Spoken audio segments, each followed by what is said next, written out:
प्रियो प्रभु यीशु मसीह का धन्यवाद हो। आज के दिन समय के लिए हम जल्द आने वाला प्रभु यीशु मसीह के नाम से आप सबको जय मसीह कहते हैं। आज का वचन है लेवी व्यवस्था की पुस्तक उसका 2 अध्याय उसका 13वें पद में इस प्रकार से परमेश्वर के वचन में हम पाते हैं, फिर अपने सब अन्न बलियों को नमकीन बनाना और अपना कोई अन्न बलि अपने परमेश्वर के साथ बंधे हुई वाचा के नमक से रहित होने ना देना, अपने सब चढ़ावों के साथ नमक भी चढ़ाना। परमेश्वर ने जब व्यवस्था इजरायलियों को दिया तो लेवी व्यवस्था की पुस्तक में एक वचन हम पाते हैं कि बिना नमक का कुछ भी चढ़ावा नहीं चढ़ाना है। हालेलुया। उसी प्रकार बिना यीशु मसीह का कोई प्रार्थना सुना नहीं जाएगा, बिना यीशु मसीह का कोई उद्धार नहीं पाएगा, बिना यीशु मसीह का किसी का भेंट ग्रहण नहीं किया जाएगा। याद रखिए, हम जो कुछ भी करते हैं प्रभु यीशु मसीह के नाम से करें, प्रभु यीशु मसीह के नाम से पिता का धन्यवाद करें। इसलिए परमेश्वर के वचन में हम एक कलाम को इस प्रकार से हम पाते हैं, जहां लिखा हुआ है, हम जो कुछ भी करें किसी भी बात की चिंता मत करो, परंतु हर एक बात में तुम्हारे निवेदन, प्रार्थना और विनती के द्वारा धन्यवाद के साथ परमेश्वर के सम्मुख उपस्थित किया जाए।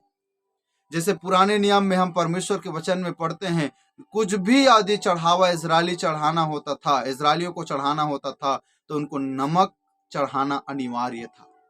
उसी प्रकार परमेश्वर के वचन में हमारे जीवन में हम जो कुछ भी करते हैं प्रभु यीशु मसीह के नाम से करें। धन्यवाद, प्रार्थना, विनती, हर एक बातों में हम प्रभु यीशु मसीह के नाम से करें। वो क्या होगा? परमेश्वर को ग्रहण योग्य होगा। बिना यीशु मसीह का कोई उद्धार नहीं पाएगा, बिना यीशु मसीह का कोई शांति नहीं पाएगा, बिना यीशु मसीह का कोई जीवन नहीं पाएगा, बिना यीशु मसीह का कोई स्वर्ग नहीं जाएगा। क्योंकि स्वर्ग का एक ही द्वार है, वो है प्रभु यीशु मसीह। उसके बिना और इस संसार में कोई नहीं जिसके द्वारा हम स्वर्ग जा सके। वो हमसे प्रेम करता है और हमसे कहता है कि हम प्रभु यीशु के पीछे चले और हम किसी भी बात की चिंता ना करें, वरन हर एक बात के लिए परमेश्वर पिता को धन्यवाद करें। जीवन में कभी कष्ट होगा, कभी तकलीफ होगा, कभी आनंद होगा, कभी खुशी होगा, कभी भी एक समय सारी परिस्थिति एक समान नहीं होगा। हमेशा आप खुश नहीं रहेंगे, हमेशा आप दुखी नहीं रहेंगे, लेकिन जिस परिस्थिति में आप होंगे बोलना, प्रभु यीशु मसीह मैं तेरा धन्यवाद करता हूँ। प्रभु यीशु मसीह के नाम से पिता मैं तेरा धन्यवाद करता हूँ कि तूने मुझे यह दिन दिया, यह जीवन दिया, पापों की क्षमा दिया। मैं प्रभु यीशु के नाम से तेरा धन्यवाद करता हूँ। लेवी व्यवस्था स्पष्ट रीति से कहता है, बिना नमक का कोई चढ़ावा ना हो, कोई चढ़ावा ना चढ़ा। बिना यीशु मसीह का हमारा उद्धार नहीं है, बिना यीशु मसीह का हमारे जीवन में खुशहाली नहीं है। यदि हमारे जीवन में यीशु है, ये संसार नहीं, तो हम उद्धार पाएंगे। यदि संसार हमारे पास सारा चीज है, दुनिया का वैभव, यदि यीशु मसीह नहीं तो अंत में रोना पड़ेगा। धनी और लाजर की घटना को आप और मैं भली भांति जानते हैं।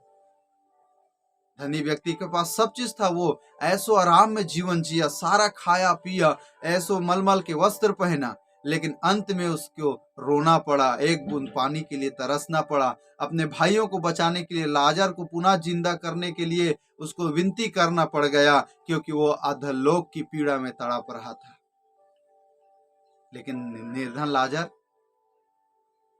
इस संसार में कुछ नहीं था उसके पास, लेकिन वो अपने आप को अब्राहम की गोद में पाया।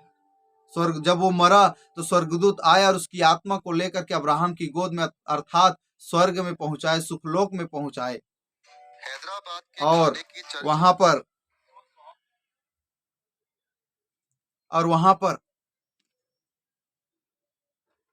वो आनंद मनाया। याद रखिए, दुनिया में सब चीज का कर्ता परमेश्वर है। मैं आपसे कहना चाहूंगा प्रियो, मैं आपको बताना चाहूंगा प्रियो, बिना यीशु मसीह का कुछ नहीं। इसलिए यीशु मसीह को प्राप्त करें, यीशु मसीह पर विश्वास करें, यीशु मसीह को ग्रहण करें। हमारे जीवन में आनंद लाने वाला प्रभु है। प्रभु इस वचन के द्वारा हम सबको आशीष